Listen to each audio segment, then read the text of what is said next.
Hola, cage fighting connoisseurs. This is Kid Nate of BloodyElbow.com. Joined once again by Zane Simon for the sixth round post-fight show of UFC on Fox 21, Maia versus Condit.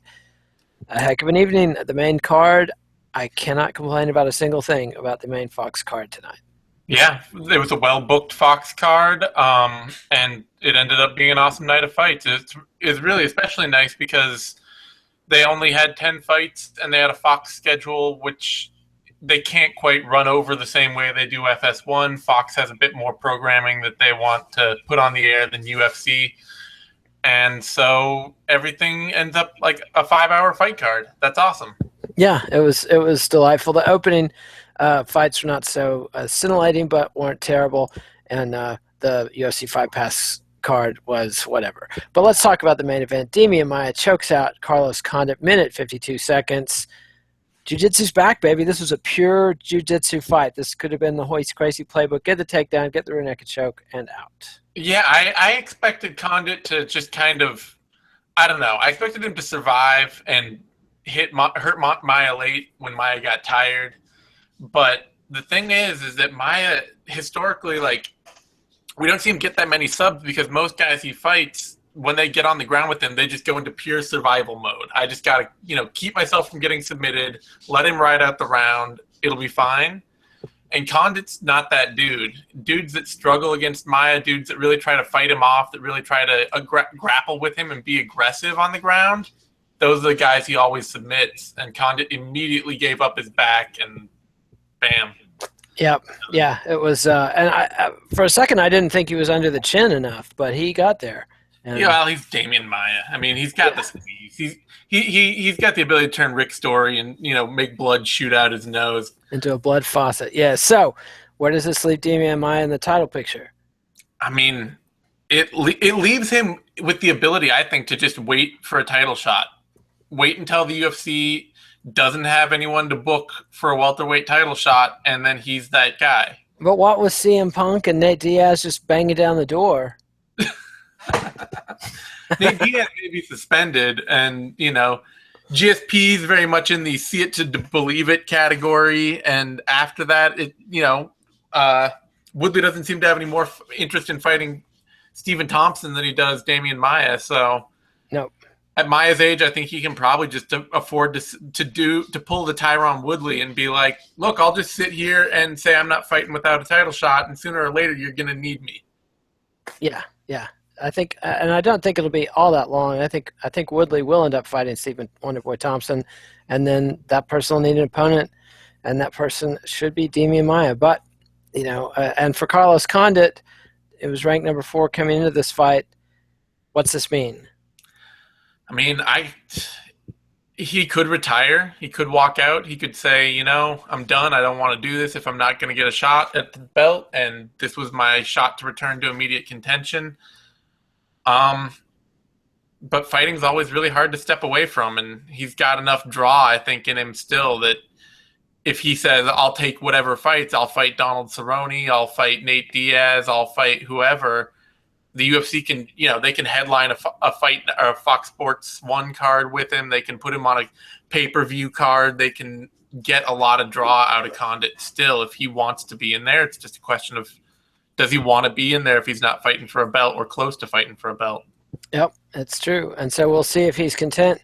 But fighting for belts hasn't been that good to him. He's only won 2 out of his last 7 UFC fights. So, that's a pretty rough stretch for a guy who is used to putting together long, unbroken win streaks, and which has been the norm throughout his career. And now he's in a period where it doesn't seem like he can contend at the very top, but there's still a lot of work to do. I mean, you look at guys like the openers tonight, lightweights Jim Miller and Joe Lozon.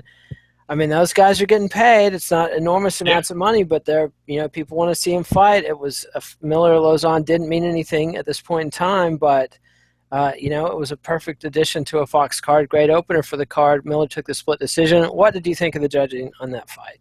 I liked it personally. I'm one of the few people sitting on the sidelines who scored it 29-28 Jim Miller. I thought he won the first 2 rounds. I thought that Lozon spent far too much time in that fight just letting Miller just wail away on him. Lozon would just go like this and kind of shell up and let Miller just throw hands at him. And I thought that racked up way too many significant strikes for Miller to be countered by some decent, at times, top control, but not like Lozon wasn't about to finish Miller. Just No, no, he wasn't. It wasn't threatening. But yeah, I think the people that are bitter and angry that Lozon lost are bitter because they're used to top control winning fights, and there seems to have been a sea change. And you can't bitch about the guys getting lay prayed when they landed more damage, and bitch about guys not getting the decision when they basically lay and prayed. I mean, not that he lay and prayed, but that's all that's the argument. If you want to say Lozon won, you have to credit the ground control with no damage. And Miller was just lighting him up with combos. Although Lozon landed his own shots, it was a great back and forth fight. Just like it was a great fight, and I don't want to pretend that like Lozon wasn't close or he didn't have an argument. He landed a lot of good shots. I would have been fine if they'd scored it for Lozon. I thought could easily be a 29-28 either way. Yeah. I scored it for Miller, and I don't really see like if you have a fight that close, I don't see the controversy. Yeah, I don't either. It could have gone either way. But then in the co-main event, we had featherweight Anthony Showtime Pettis, former lightweight champ, beat Charles Oliveira, guillotine choke in the third round. Pettis almost knocked him out in the first, liver kick, some beautiful violence standing on Oliveira. Oliveira came back in the second, and then Pettis gave up the back and reversed and got the choke on a Oliveira reversal attempt. So it was pretty sweet grappling from Pettis. Yeah, it does make me wonder a bit where Pettis' head is at, though. Like, I didn't see anything in this fight that made me think, like, Pettis is going to make such a run at 145. I kind of thought, like, he still hits really hard. He's still got these amazing bursts of offense that he can deliver. But for a lot of the early part of the fight, I was like, why are you grappling with this dude? He got swept. He got put in submission attempts. It's true. His game has some glaring holes, but if he moves on up the food chain, I don't see that being a concern against Jose Aldo or Conor McGregor. I mean, but the part that was a concern to me is that when he stopped grappling with Oliveira in the second round, Oliveira landed a ton of shots on him. It's true. Like, Pettis wasn't just out there dominating Oliveira in the striking battle. Pettis was getting hit a lot. And he ended up winning this fight basically by just making Oliveira giving Oliveira the grappling battle and then winning it. And that doesn't suggest great things. Like, it makes Anthony Pettis is still a very dangerous fighter, but it's not the kind of thing, like I say, where then I look at Jose Aldo in a fight like that and I'm like, well, Jose Aldo's not going to grapple with you. No. And if Charles Oliveira is landing at will, then do I really think, you're about to light Jose Aldo up, or do I think you're going to light Conor McGregor up or anything like that? It does seem unlikely, but it's possible. I mean, he hits hard. He hits hard, and he's got enough, like those body kicks he lands are just devastating. So it's not like unheard of. It's just he's becoming more the kind of fighter I think of somebody like Ricardo Lamas being, where it's like he'll be losing large stretches and then just pull a win out of nowhere, and you're like, how did he win that fight? Yep, with power and aggression at the right time. And Pettis, though, doesn't quite have the killer instinct of Lamas. Yeah. I mean, he gets finishes. I'm not saying Pettis doesn't have killer instinct. It's just that Lamas is a guy, when he smells blood, man, he goes for the finish. But then you also had women's strawweight Paige Van Zandt, TKO Beck Rawlings, flying head kick and punches, 17 seconds in the second round. Paige Van Zandt back on the winning scorecard. You're seeing hype before this fight that she's the future. She's what William Morris wants. I mean, she's a star on Dancing with the Stars. She's got a pretty face. Does beating Beck Rawlings mean that much? I think it means a lot for Paige right now. Honestly, like this is one of those things where it's both great for Paige and it may be exactly the wrong thing for Paige. Where it's like she's going to start thinking she can get high kick knockouts on anybody. Yeah, like, I mean, the first round of that fight, she got outstruck 2-1 by Rawlings, got hit a lot and hard, and just kept throwing out all this trash that's just like, you're throwing like a jumping head kick and then following it up with like a wheel kick, and none of it's landing or coming close to landing. And yeah, it looks neat, but it's not good. And then for her to get the knockout, like, coming off Dancing with the Stars, trying to build this profile as the next star. Like, getting a KO like that is hard for the rest of her career. I mean, no time kick kind of stuff where you got to look at that and be like, that is a massive difference maker in a fighter's career to get a highlight like that everyone can use all the time. Yeah. But if it just runs her back into another fight with somebody like Rose Namajunas, if they throw Paige Van Zandt versus Claudia Gadelha next because of this big flashy KO, like, that's not going to do her any favors. Yeah, no, and it's, they are such merciless bookers, you can never tell what they're going to do, but it seems like they favor Van Zandt and should be able to sort of shelter her, but the division's not really deep enough to just feed her a steady diet of chum that she can, plow through. So it's going to be difficult. It's going to be a tricky road for her. She's going to have to constantly be hedging expectations and saying, like, no, I don't want to fight, Valerie Letourneau next. I'll fight, Courtney Casey or something like that. Yeah. Although Courtney Casey's top 15, so that would be a perfectly suitable opponent for Paige Van Zandt at this point in time. But just be interesting to see if Paige, goes the way of Conor McGregor or more the Sage Northrup. Not that Northcutt is done, but he's not exactly rocketing to the top at the moment, so we'll see. In the preliminary card on Fox, you had Smiling Sam Alvey knock out Kevin Casey, second round, 4 minutes, 56 seconds. Classic Casey fight. I mean, the dude he couldn't get Alvey down in the first round, and then he was gassed, and he got knocked out. I like what Phil said about this fight, that, like, Sam Alvey is kind of like, he's an IQ test for middleweight, because it's literally just one counter punch. That is all he does. And if you can stay away from that counter punch for 15 minutes, you win. You beat Sam Alvey. You win the fight. Yep. If you can't do that, you don't beat Sam Alvey. That said, Sam Alvey did press a few combinations. He actually led a few once he realized Kevin Casey was so tired that he couldn't possibly fight back. But it kind of took Kevin Casey being that tired. Yeah. I mean, Casey's just got a very limited game, and it's a perfect stylistic matchup for Alvey, and Alvey won. My wife insisted that I use the term rictus when referring to Alvey's unfortunate smile, so I can check that off the list now. Then at featherweight, you had Kyle Bochniak beat Enrique Barzola. Split decision. I had Barzola winning. Your thoughts? I had a Barzola winning too. That is an actual robbery to me. I didn't see anyone score that fight for Bochniak. I didn't, you look at, they have like MMA Decisions website, and people were tweeting that out. Every single person scored it for Barzola. I scored it 30-27 for Barzola with the chance that he lost a round. Yeah, that's the judge who had him winning 30-27 too. And just bad judging.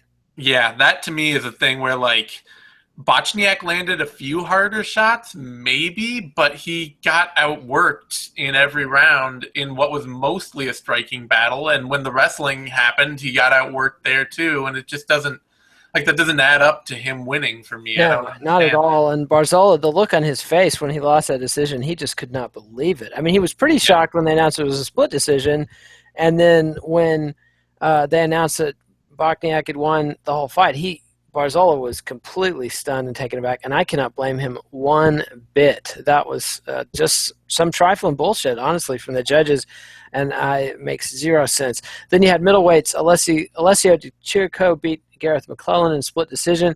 I forgot that fight was that high in the card. That was not an entertaining fight, and those are not guys I care about. I liked the fight. You didn't like that fight? I thought it was some blood, but I thought it was a fun back and forth brawl. It was sloppy, but it was sloppy, and so much of the fight pivoted off of both guys being uncomfortable in a fight with the southpaw. Like, McClellan clearly thrives on making it an awkward mess, and I don't know. I didn't see either of these guys bringing serious world-class talent to the UFC. I don't know. I mean, Di Chirico's young, so there's a chance that he can build something. McClellan, though, he's like a 30-year-old from a weird sort of backwater of MMA who's got a very limited skill game and an awkward matchup. So, yeah, that's fair. reminded me a little bit of Keith Hardy. And one thing I wanted to mention in the Lozon Miller fight that I forgot was that Lozon did do a good job of stepping in and disrupting Miller's attacks, but other than some glaring mistakes when he went for spinning attacks out of nowhere, it wasn't enough to beat Miller. I just had to say that. So anyway, Felipe Miller, lightweight, beat Shane Campbell, TKO, first round, minute 13. A pretty good debut from Silva. Yeah, Silva's got a really nice power Muay Thai game. I haven't seen a lot of other parts of his game that are really effective, but when you hit that hard and you've got a really solid striking base, sometimes that's enough to get you a ways while the rest of your game develops. So I'm interested to see what he can do in the UFC, definitely. Absolutely. And then on the UFC Fight Pass prelims, you had Chad Laprise beat T-Bald Goody, TKO, minute 36 of the first round. Catch weight, 159 pounds. Thoughts on that one? That was kind of a godsend. I thought that might turn into a slow, ugly striking match. I didn't, Laprise has a habit of kind of of putting out a lot of volume without a lot of power. So it was nice to see him get that TKO on a backstep 1-2 combo. That was really pretty. So yeah, it was nice. And which guy missed weight? Laprise. So bad on him. And always a risk when you fight a guy who misses weight, and Goody paid the penalty. All right, then the opener, Jeremy Kennedy beat Alessandro Ricci. Unanimous decision. Basically mugged him up against the cage the entire fight. Yeah, that was whatever. Kennedy won. Not particularly enthralling for me. He was on regionally. He was a very a great grappling artist kind of thing. But his takedown game just doesn't look like it translates to a UFC level, which meant that it was just a cage mugging. Yeah, and not that much fun. But Demian Maia's jiu-jitsu game does translate. Is there anybody in the world of MMA that is looking likely to be the next Demian Maia? I just don't see anybody out there with that kind of jiu-jitsu background and a pure jiu-jitsu approach. I mean, obviously, we've got Jacare Souza, who's BJJ credentials, if anything, are even better than Maia's, but he fights such a more well-rounded game. Well, he's already older than Maia, or not older, but he's not way younger than Maia. He's already. No, but I'm just saying you can't say Maia's alone in the world of jiu-jitsu Maia, guys being on top of MMA. But Jacare are your three jiu-jitsu kings who are great MMA fighters as well. They threw out Gilbert Burns on the broadcast, whose jiu-jitsu looks really sharp, but he doesn't have the world-class credentials that those guys do.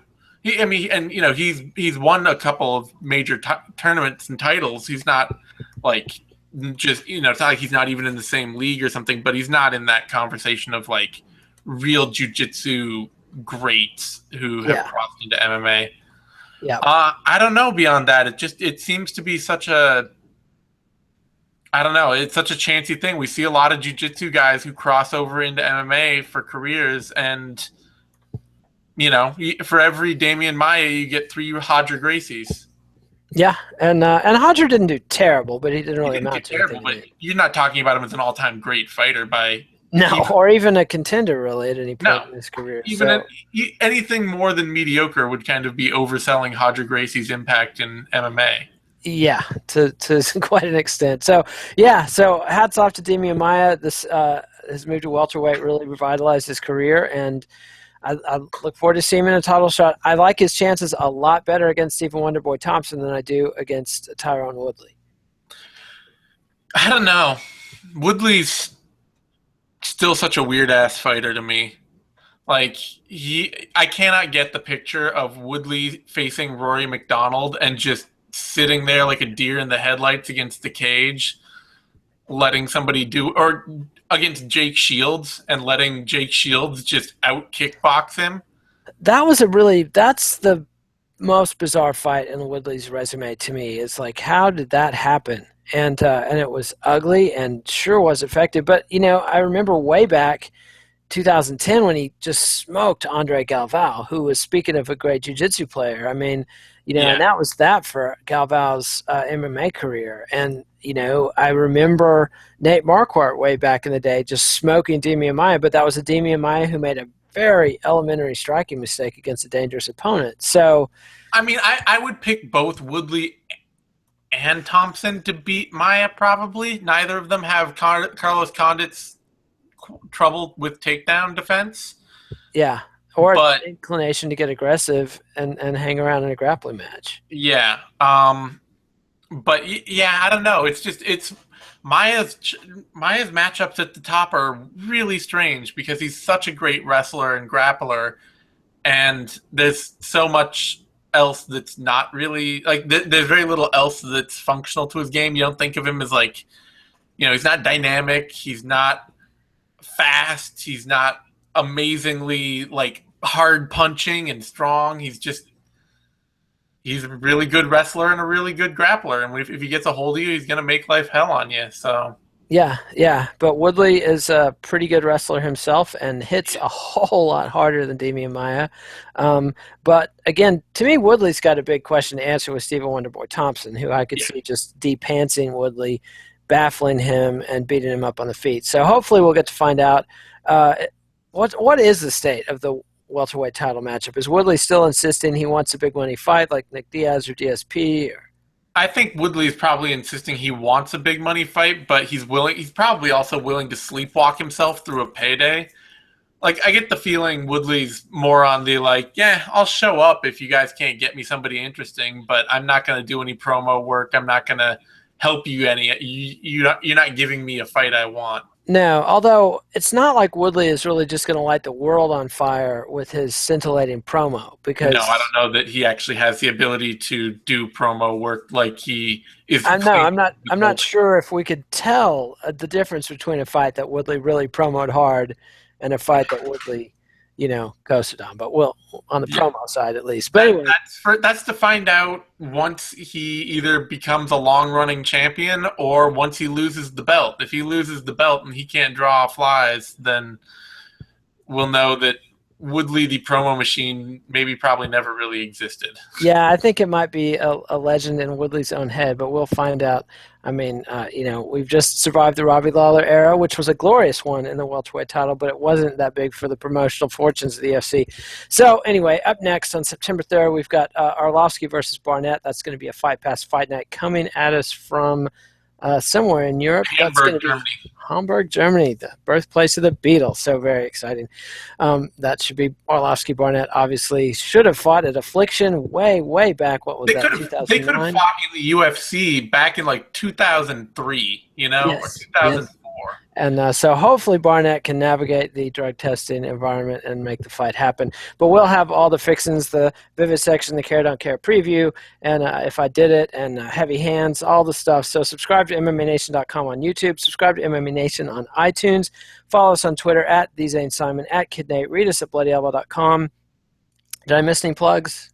Give it a thumbs up, like. Yes, that give helps. It a thumbs up on YouTube. And adios, MMA aficionados. Eugene will have Knuckle Up tomorrow night. We'll see you next time. Thanks, Zane.